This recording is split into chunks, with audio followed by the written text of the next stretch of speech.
Bismillaahi Raxmaani Raxiim kusoo dhawaada warka habeennimo ee Tubsan Media waa habeennimo Axada 23 bisha 6 sanada 2019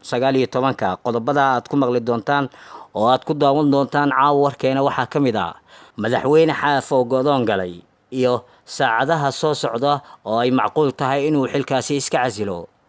dowladda Mareykanka oo taalo u dhisaysa ciidamadii laayay shacabkii Muqdisho xilliga ciideed al-shabaab oo laga saaray deegaano badan oo ay gacanta ku hayeen iyo ciidamada danab oo soo xirxiray dagaalyahano marka al-shabaab ka tirsanaa wasaaradda amniga oo go'aan shacabka Muqdisho ka farxin doona sheegtay inay soo saari doonto qaadista kiiska Caaisha yar oo dib loo dhigay iyo taliyihii ciidanka Itoobiya iyo madaxii Amxaarada oo la dilay qodobadaas iyo qodobo kale ayaad ku daawan doontaan saaxiibayaal ku soo dhawaada mar kale Tubsan Media.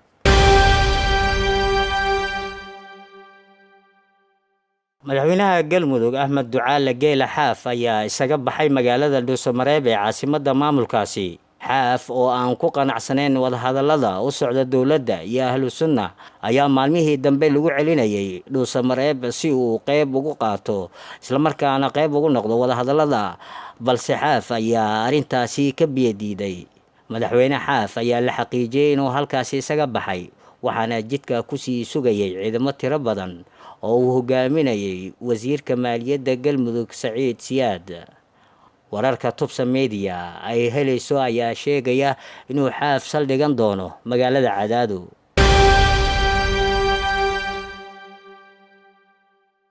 dowladda Mareykanka oo taalo u dhisaysa ciidamadii laayay shacabkii Muqdisho xilligii ciideed dowladda Mareykanka ayaa sheegtay isla markaana ku dhawaaqday inay taalo u dhisayso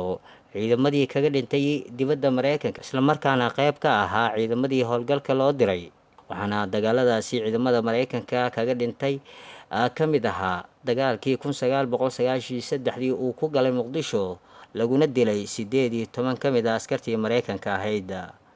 dhismaha taalada waxaa ku baxaysa $400,000 Mareykanka taasoo iska aruurin doonaan askarta Mareykanka si loogu xasuusto raggii markaa ku geeriyooday dagaaladaasi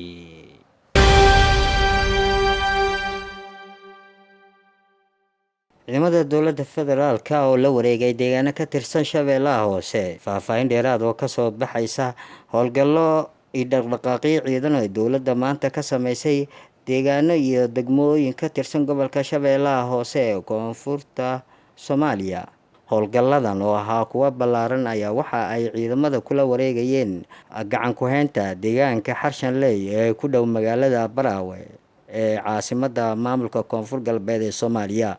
gudoomiyaha maamulka gobolka Shabeellaha Hoose Ibraahim Aadan Najax oo ka warbixiyay howlgalkan ayaa markaa u mahadceliyay ciidamadii fuliyay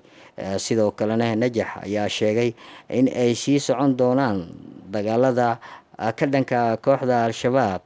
inta laga saarayo deegaanada maamulkaasi howlgal ayaan ku gaarnay deegaanka Xarshanley ee degmada Baraawe halkaasi oo kooxda nabadiidka ay ka soo abaabulayeen falal lagu dhibaateynayo shacabka caasimadda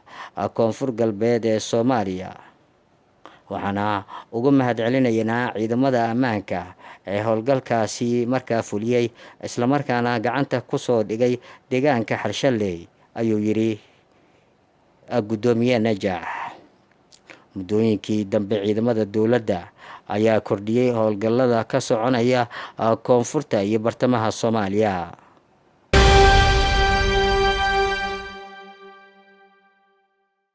dowladda Soomaaliyana waxay ku dhawaaqday go'aan farxad leh inay shacabka Muqdisho dhawaan u soo saari doonto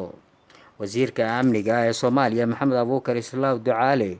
ayaa ku dhawaaqay go'aan farxad gelin doona shacabka Muqdisho waxaana uu sheegay in wasaaradda ay wado qorshe wax looga bedelayo ammaanka Muqdisho wasiir Ducaale ayaa tilmaamay in la yareyn doono xirnaanshaha wadooyinka caasimadda isla markaana ay dowladda furi doonto inta badan jidadka xiran oo muddooyinkii la soo dhaafay dadweynaha ay dhibaato ku qabeen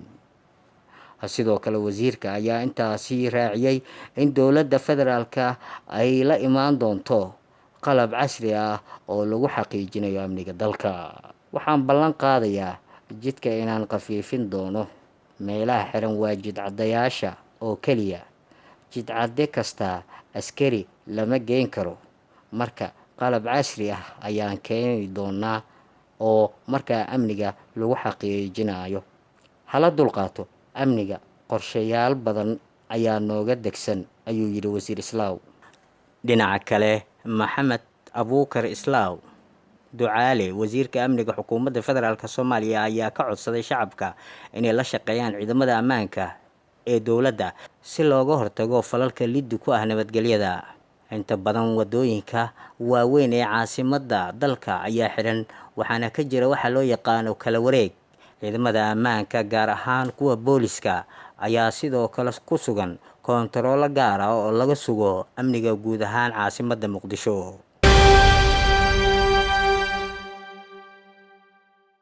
Deganaansho la'aan ka jirta halkaasi. Ra'iisul Wasaaraha Itoobiya Abiy Ahmed ayaa sheegay in taliyihii militariga ee dalkaasi la dilay xilli ee deganaansho la'aan halkaasi ka jirto, iyadoo ka soo cusboonaaday qaybo ka mid ah gobolka Amxaarada Itoobiya. Isagoo ku labisnaa dharka dareeska ciidamada ayaa waxa uu Abiy Ahmed sheegay in saraakiil dhowr ah lagu dilay weerar kadib markii caasimadda gobolka Amxaarada ee Baxardaar ay qolo caloosheedu shaqaystayaal uu ku sheegay weerar ku qaadeen. Dowladda ayaa sheegtay in kal hore la sameeyay isku day afgembi oo ka dhacay dalka, kuwaas oo laga soo maleegayay isku daygaasi gobolka Amxaarada ee degtay Baxardaar. Warar kale ayaa sheegaya internetkii dalkaasi dhammaan gebi ahaantiisba la jaray,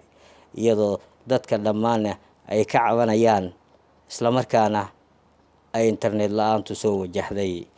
Abiy Ahmed ayaa waxa uu sheegay taliyihii ciidamada General Sera Makanom ay weerar kooxaha ay ku qaadeen, sidaa darteedna uu u geeriyooday weerarkaasi rasaas halka ka soo gaartay.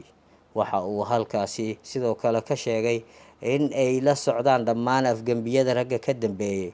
isagoona sheegay in saraakiil kale ay jirto in halkaasi ay ku geeriyoodeen. Waxaana uu caddeeyay dhammaan dilalkaasi ay ka dambeeyeen saaxiibadood oo halka weerarku ka soo qaaday, isla markaana doonaya afgembiga inay sameeyaan.